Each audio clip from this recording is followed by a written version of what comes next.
Assalamualaikum warahmatullahi wabarakatuh. Alhamdulillahilladzi at'amana 'alaina min ni'matil iman wal islam. Wa huwa 'azzamun ni'am wassalatu wassalamu ala asrafil anam wa ala alihi wa ashabil kiram. Asyhadu an la ilaha illallah wahdahu la syarika lah wa asyhadu anna Muhammadan 'abduhu wa rasuluhu la nabiyya wa la rasula ba'dah. Alhamdulillah. Sahabat UB TV yang berbahagia, bertemu kembali dalam acara Mutiara Iman dan Islam spesial Ramadan. Alhamdulillah, bersyukur kita kepada Allah Subhanahu wa taala yang mana pada kesempatan kali ini lagi-lagi Allah memberikan kenikmatan kepada kita semuanya. Hingga akhirnya kita masuk ke dalam bulan yang diberkahi oleh Allah, bulan yang penuh dengan rahmat. Dan tentunya di bulan Ramadan ini ada satu peristiwa yang besar yang tentunya menambah keagungan dan banyaknya keutamaan di dalamnya. Salah satunya yakni adalah yang dikatakan dalam firman Allah dalam surat Al-Baqarah 185, Syahrul Ramadana unzila fihi al-Qur'an hudan linnas wa bayyinatin minal huda wal furqan. Katakan bahwasanya bulan Ramadan ini bukan hanya bulan yang di dalamnya terdapat ampunan Allah Subhanahu wa taala, yang dalamnya terdapat pahala yang begitu banyak yang Allah berikan kepada orang-orang beriman yang melakukannya. Tetapi bulan Ramadan ini adalah dikatakan Syahrul Quran, yakni adalah bulan diturunkannya Al-Quranul Karim.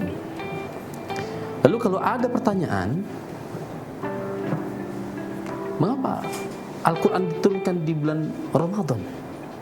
Ya. Dan apakah Ramadan itu juga diturunkannya Al-Quran? Nah, kadang-kadang kita bertanya. Sedangkan kalau kita lihat Al-Quran itu diturunkan secara berangsur-angsur selama 22 tahun semasa hidup Nabi setelah kerasulannya diangkat oleh Allah Subhanahu wa taala. Mari kita membuka cakrawala wawasan kita. Dijelaskan oleh Ibnu Abbas, sahabat yang paling paham terkait dengan isi Al-Quran. Bagaimana menjelaskan bahwasanya Al-Quran itu diturunkan di bulan Ramadan. Ibnu Abbas mengatakan, dan itu diriwayatkan oleh Al-Hakim, ada dua hal cara bagaimana Al-Quran itu diturunkan oleh Allah Subhanahu wa ta'ala. Yang pertama adalah Al-Quran diturunkan oleh Allah dari Lauhul Mahfuz menuju diturunkan yakni ke Baitul Izzah atau langit dunia. Yang pertama. Dan yang kedua, Allah menurunkan Al-Quran dengan perantara malaikat Jibril kepada Nabi Muhammad SAW, tentunya berangsur-angsur. Dan itu diturunkan sesuai dengan kondisi yang ada. Nah, kesimpulan bahwasan Al-Quran itu diturunkan di bulan Ramadan adalah penjelasan yang pertama, yakni ketika pada saat itu Allah menurunkan Al-Quran dari Lauhul Mahfuz turun ke Baitul Izzah, yakni langit dunia. Langit dunia. Dan itu dijelaskan dalam surat Al-Qadr ayat yang pertama. A'udzubillahi minasyaitonirrajim. Inna anzalnahu fi lailatul qadar. Sesungguhnya kami turunkan Al-Quran itu pada malam Lailatul Qadar. Jadi Lailatul Qadar mengandung pada saat itu diturunkannya Al-Quran dari proses Lauhul Mahfuz ya menuju ke Baitul Izzah. Sahabat UBTV yang berbahagia, tentunya Al-Quran yang Allah turunkan, yang saat ini kita baca dan kita pelajari dan kita pahami, itu menjadi tolak ukur yang pertama dalam melakukan apapun, setiap amal dalam kehidupan kita. Sekiranya dan setidaknya ada 4 hal ketika kita sudah mengetahui daripada kronologi tadi ataupun penjelasan turunnya Al-Quran di bulan Ramadan, maka ada 4 hal. Setelah kita mengetahui terkait dengan keterangan tersebut, maka ada 4 hal yang harus kita lakukan. Ada 4 hal yang harus kita lakukan. Yang pertama, ketika sudah mengetahui Al-Quran itu turun melalui malaikat Jibril, tahap yang kedua tadi kepada Nabi Muhammad secara beransur-ansur, dan itu sudah kita ketahui dan masyhur di kalangan kaum muslimin bahwasanya Al-Quran itu menjadi pedoman umat Islam. Yakni hal yang pertama yang harus dilakukan adalah mempelajari, membaca Al-Quran dengan baik dan benar. Belajar Al-Quran dengan baik yang benar. Setelah kita tahu bahwa pedoman kita adalah Al-Quran, hudan linnas, petunjuk bagi manusia, yang manusia itu tidak akan tersesat daripada jalannya Allah, maka kita harus mempelajari hal yang mendasar, yakni adalah kita belajar Al-Quran. Mengapa tidak? Iya, harus. Karena kewajiban bagi orang yang membaca itu, dia harus mempelajari, membaca Al-Quran dengan baik dan benar, tahsin dan tajwidnya. Ya, karena ada hal yang sangat mendasar yang harus kita kuasai, yakni kita membaca Al-Quran, warattil Qur'ana tartila, dengan baik dan benar, sehingga itu mempengaruhi daripada kualitas pahala dan kebaikan yang akan kita dapatkan. Bayangkan ketika orang membaca Al-Quran kemudian dia membaca dengan fatal, maka ini kesalahan yang nanti akan berdampak kepada kebaikan yang akan kita dapatkan. Pemirsa BTV yang berbahagia, demikian kita akan lanjutkan ke segmen selanjutnya nanti. Bismillahirrahmanirrahim. Inna anzalnahu fi lailatul qadr wa ma adraka ma lailatul qadr. Lailatul qadri khairum min alfi syahr. Tanazzalul malaikatu warruhu fiha biizni rabbihim min kulli amrin salam. Salamun hiya hatta matla'il fajr.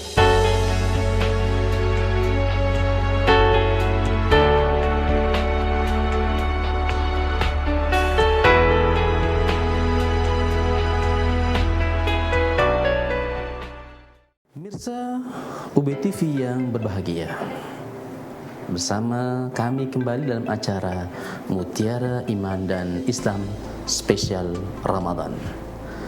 Telah kami sampaikan di awal tadi 4 hal.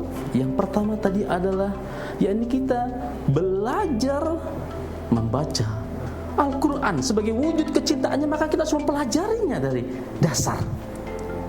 Yang pertama adalah mempelajari Al-Quran. Maka keharusan, kalau kita belum bisa membaca dengan baik, ya tadi berpengaruh kepada pahala yang kita dapatkan. Dikatakan bahwasannya dalam hadis Nabi, orang yang lancar membaca Al-Quran, maka dia akan bersama para malaikat. Sedangkan yang tertatih-tatih, dia tetap akan mendapatkan bacaan daripada bacanya tadi. Dia akan mendapatkan bacaan tersebut tetap, tetapi kualitas kebaikan itu akan sangat berbeda ketika kita bisa membaca dengan baik dan benar. Apa yang terjadi ketika salah seorang tidak mempelajari bacaan dengan baik? Katakanlah membaca surat Al-Fatihah ayat yang kedua, Alhamdulillahirabbil alamin. Al-alamin. Kalau dibaca dengan baik, berbeda antara ain dan a. Al-alamin itu yang benar. Tapi ketika dibaca al-alamin, maka ini berpengaruh kepada makna. Ini yang disebut kesalahan yang cukup fatal. Kalau al-alamin, terjemahannya segala puji bagi Allah, Tuhan semesta alam. Tetapi ketika dibaca alamin, berbeda ain dan a. Alamin dengan alamin berbeda. Maka ini diartikan kalau alamin, segala puji bagi Allah, Tuhan segala penyakit. Berbahaya sekali, ya, dan sangat fatal, ya. Kemudian ketika ada ayat la'allakum tashkurun, ya, kemudian dibaca la'allakum taskurun. Perbedaannya sya dan sa saja, tashkurun dan taskurun. Kalau diterjemahkan, semoga kalian la'allakum tashkurun menjadi orang-orang yang bersyukur. Tetapi dibaca la'allakum taskurun, beda sa. Terjemahannya, semoga kalian menjadi orang-orang pemabuk. Masya Allah, ya. Berarti hal ini adalah hal yang penting untuk kita, hal yang mendasar. Begitu pentingnya kita dalam membaca Al-Quran ini, ya, sehingga menjadi prioritas yang utama. Mungkin anak-anak kita, saudara-saudara kita, orang tua kita, terutama anak-anak kita, ya, anak-anak kita itu, mungkin kita itu akan merasa resah ketika anak kita tidak bisa bahasa Inggris, maka kita khususkan. Atau kita merasa gelisah ketika kita memiliki anak kemudian tidak bisa matematika dan fisika. Resah kita, ya. Tetapi kita tidak resah, tidak gelisah, tidak panik ketika anak-anak kita itu tidak bisa baca Al-Quran. Ini yang parah. Jangan dikatakan bahwasannya bahkan orang yang sudah akademisi, katakanlah S1, S2, S3, bahkan profesor, guru besar, tapi pada saat itu dia ahli di bidang matematika. Pak, baca Qurannya bagaimana? Itu saya yang belum, mohon maaf saya. Nah, di situ Allah mengancam, innallaha yubghidu aliman bidunya jahilun bil akhirah. Ini kita memberikan perhatian warning khususnya kepada orang-orang yang memiliki ilmu, kemampuan, wawasan, pengetahuan di luar daripada ad-din Islam. Ya, di situ Allah menjelaskan bahwasanya Allah itu membenci seseorang itu yang hanya menguasai ilmu dunia, tetapi dia jahil, tetapi dia bodoh dalam ilmu akhirat. Dia tidak memahami ilmu akhirat. Bahkan Al-Quran sekalipun, ya, dia tidak bisa membacanya pada satu hal yang mendasar dalam hidupnya. Karena nanti Al-Quran akan menjadi syafaatnya. Al-Quran akan menjadi penolongnya. Selama dia ada lagi penolong, Al-Quran menjadi syafaatnya. Bacaan-bacaan itu yang dia baca dari Al-Quranul Karim itu akan menjadi syafaatnya. Kebaikan-kebaikan yang akan dia dapat karena membaca Al-Quran dengan baik dan benar. Maka saat ini, ya, kita semua berproses. Mari yang belum bisa baca dengan baik, belajar. Karena belajar itu adalah kewajiban, dan tentunya kewajiban suatu hal yang sangat dicintai oleh Allah Subhanahu wa ta'ala. Yang kedua, setelah kita tuntas baik dalam belajar membaca Al-Quran tadi, maka kita masuk tahapan yang kedua, yakni kita membacanya dengan banyak. Baca dengan banyak, ya. Karena setiap huruf itu ada kebaikan. Dikatakan setiap hurufnya adalah 10 kebaikan. kita mendapatkan 10 kebaikan. Bayangkan ketika kita membaca ayat yang begitu banyak, 10, apalagi kita membaca di bulan Ramadan, Allah lipat gandakan 100 kali lipat. Sehingga begitu banyak yang kita baca, begitu banyak juga kebaikan yang akan kita dapat. Ya. Membacanya dan menghafalnya. Yang kedua, membaca dan menghafalnya. Membaca dengan banyak dan menghafal. Khususnya bagi para keluarga di rumah, pemirsa BTV yang berbahagia. Monggo Bapak Ibu yang punya keluarga, ya, saat ini mulai dikonsep, ya. Mari nak kita membaca Al-Quran. Mari kita menghafal Al-Quran. Anaknya diajak untuk itu semuanya, supaya menjadi keluarga Al-Quran yang nantinya itu akan diberikan syafaat oleh Al-Quran, dan pada akhirnya nanti akan bisa berkumpul di surganya Allah Subhanahu wa Ta'ala karena mengamalkan Al-Quran. Ya.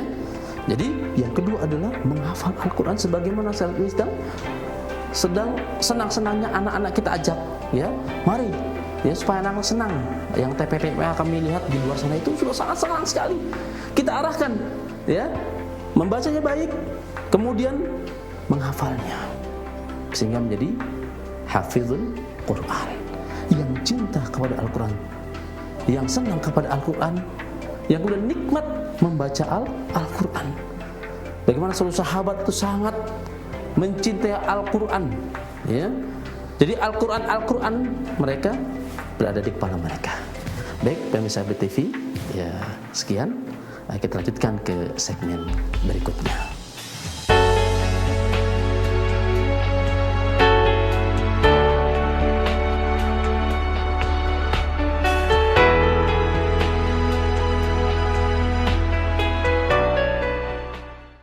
Pemirsa BTV yang berbahagia, bersama kami dalam acara seminar Iman dan Islam spesial Ramadan. Baik, kembali kita lanjutkan. 2 tahapan tadi sudah kita lalui. Insya Allah kita akan menjadi pribadi yang senang untuk belajar membaca Al-Quran. Kemudian kita menjadi pribadi, keluarga kita, anak-anak kita menjadi pribadi yang senang membacanya dimanapun.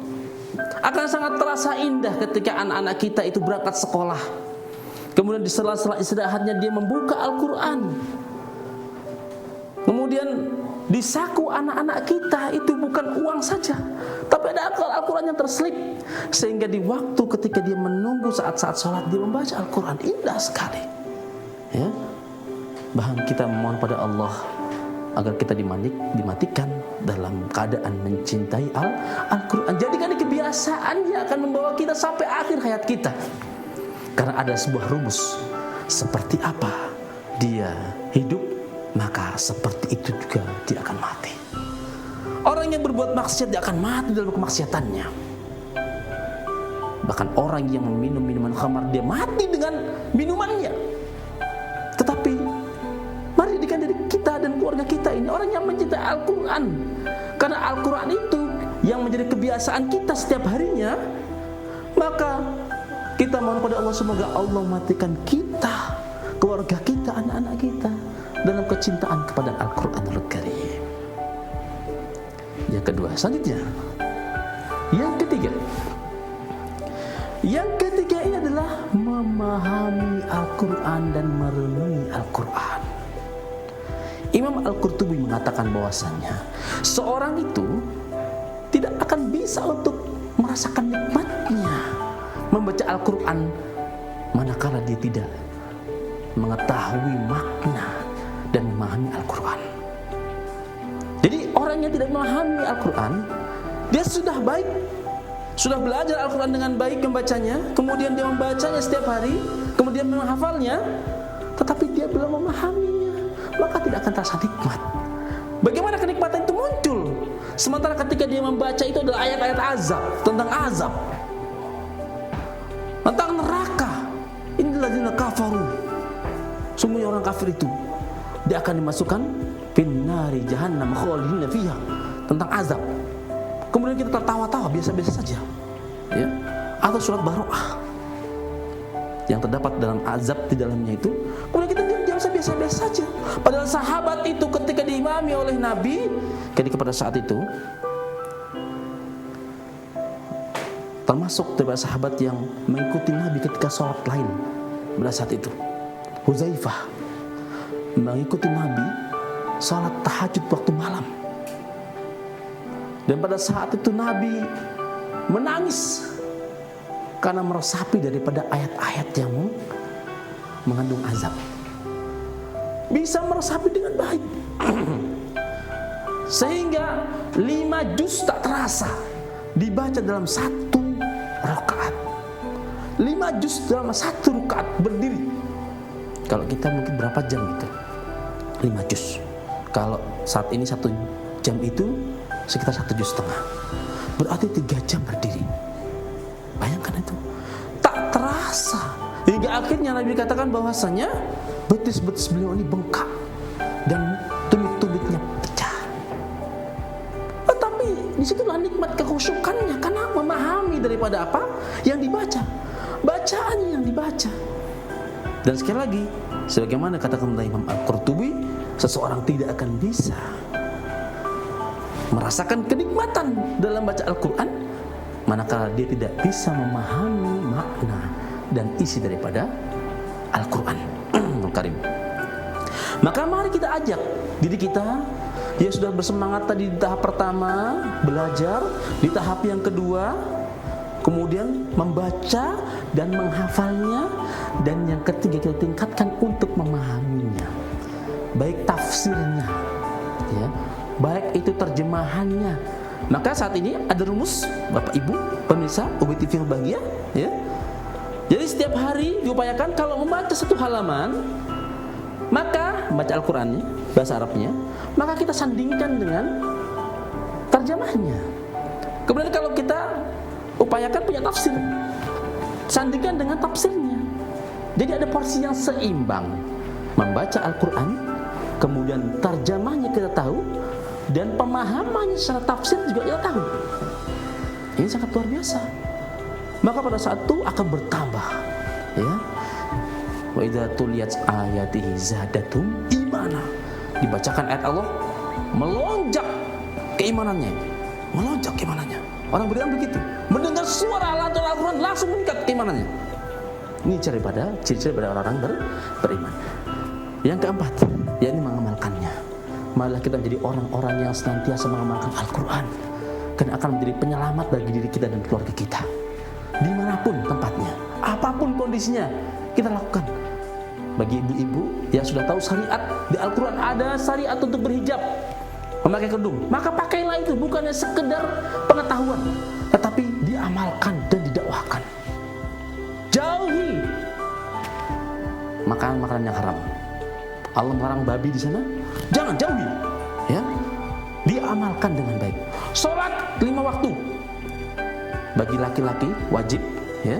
Itu dilakukan dengan benar, sehingga kita menjadi orang yang totalitas sempurna keimanan kita kepada Allah Subhanahu wa Ta'ala.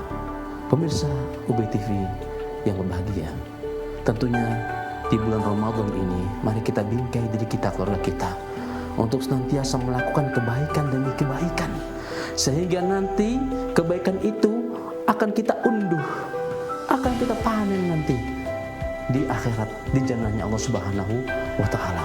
Kita mohon kepada Allah Subhanahu wa Ta'ala, karena di bulan Ramadan ini amalan yang juga diutamakan kebaikannya yang dalam berdoa kepada Allah. Semoga Allah memberikan pahala, ampunan, kebaikan, dijauhkan dari nerakanya Allah untuk kita, keluarga kita, semua orang-orang terdekat kita itu mampu kita rangkul hingga akhirnya nanti Allah tempatkan dalam jannahnya Allah yang di dalamnya terdapat kebaikan-kebaikan yang banyak. Demikianlah pemirsa BTV yang berbahagia, apa yang dapat kami sampaikan, mudah-mudahan ada guna serta manfaatnya bagi kita semuanya, dan kita mampu mengamalkannya dalam amalia kita sehari-hari. Akhirul kalam, billahi taufiq wal hidayah. Wassalamualaikum warahmatullahi wabarakatuh.